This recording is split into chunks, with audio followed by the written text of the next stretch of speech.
안녕하세요. 복지 알려주는 청년입니다. 금일은 기초연금 70세부터 받을 수도 있다는 소식이 있어 가져왔습니다. 한국 노인이 연금을 받아야 하는 이유는 여러 가지가 있습니다. 이러한 이유들은 노인의 안녕과 안정을 증진시키며 사회 전반적인 긍정적인 영향을 미칠 수 있습니다. 노후 생활의 안정성 보장. 연금은 노인들이 노후 생활을 안정적으로 보낼 수 있는 금융적인 지원을 제공합니다. 이를 통해 필수적인 생활 비용을 충당하고 건강한 삶을 유지할 수 있습니다. 사회 안전망의 일환. 연금은 사회적 안전망이 중요한 부분으로 노인들이 경제적으로 취약한 상황에서 보호받을 수 있도록 도와줍니다. 이는 사회의 책임감을 나타내며 고령화가 진행되는 현대 사회에서 노인들에게 안정감을 제공합니다. 가족의 부담 완화. 연금을 통해 노인들은 자신의 경제적인 책임을 부담하고 가족들에게 더 큰 자립성을 부여할 수 있습니다. 가족들은 노인들의 일상적인 경제적인 부담에서 해방되면서 더 나은 가족 관계를 형성할 수 있습니다. 노인 노동시장의 촉진. 연금을 지원받는 노인들은 노동시장에서 계속해서 활동할 수 있는 동기를 얻을 수 있습니다. 이는 노인들의 경험과 지식을 계속해서 사회에 기여할 수 있게 하여 노동시장의 다양성을 증진시킬 수 있습니다. 소비 활성화의 경제적 활동과 촉진. 노인들의 일정 수준의 연금을 받으면 소비 활동이 활성화될 수 있습니다. 이는 지역 경제에 긍정적인 영향을 미칠 뿐만 아니라 소비를 통해 노인들의 사회와의 연결을 유지하며 삶의 질을 향상시킬 수 있습니다. 한국 노인들에게 연금을 제공하는 것은 그들의 삶의 질을 향상시키고 사회 전반에 긍정적인 영향을 미치는 중요한 사회적 조치입니다. 하지만 실상은 그렇지 않은 경우가 있습니다.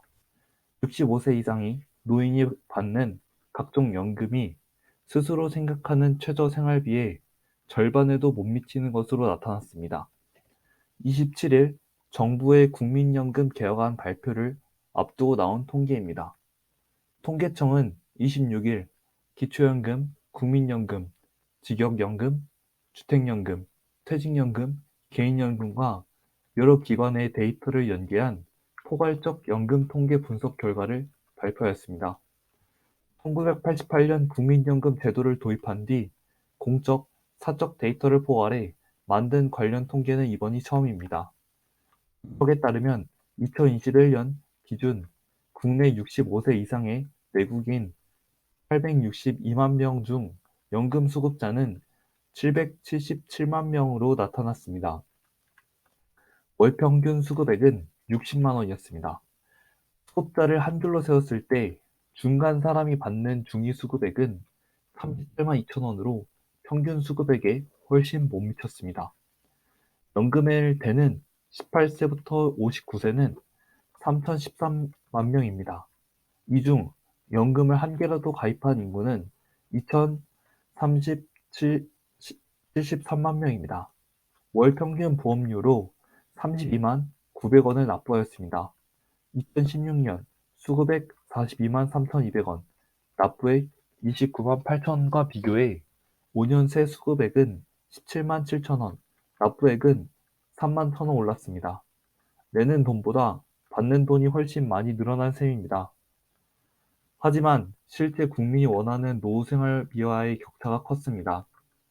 같은 해 기준으로 국민연금연구원이 분석한 제9차 중고령자 경제생활 및 노후 실태 조사 결과에 따르면 65세 이상이 의식주 해결 등 기본적인 생활을 위해 유지하기 위한 최소 생활비는 개인 기준 124만 3천 원, 부부 기준 월 평균 198만 7천 원이었습니다.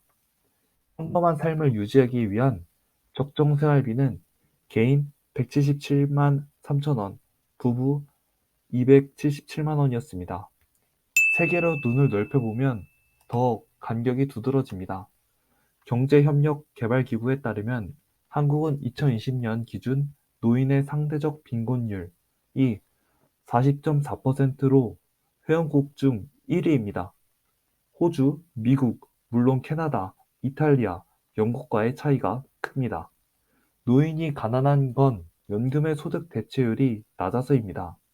국민연금의 경우 처음 도입할 당시 소득 대체율이 70%였지만 1998년과 2007년 두 차례 연금을 개혁을 거치면서 50%까지 낮아졌습니다.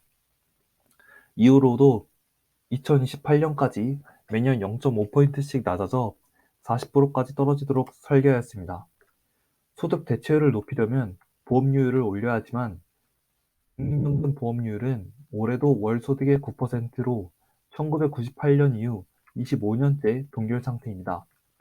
김원식 경북대학 경제학과 명예교수는 보험료를 높이고 연금 수급 연령을 현행 65세에서 70세로 상향 조정하면 총 급여 지출을 3분의 1가량 억제하는 효과를 볼 수 있다고 설명했습니다.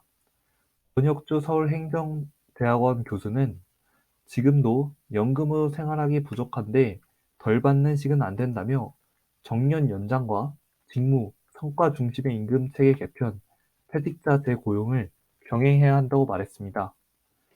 보건복지부는 27일 제5차 국민연금 종합 운영 계획을 발표합니다. 이달 말까지 국회에 해당 계획을 제출할 계획입니다. 하지만 구체적인 내용은 결론을 내지 못하고 방향성만 제시하는 데 그칠 거란 전망이 나오고 있습니다. 내년 4월 총선을 의식해서입니다. 이상 복지 알려주는 청년이었습니다. 정보가 도움이 되셨다면 돈 모양 로고를 클릭해 구독과 좋아요 부탁드립니다. 감사합니다.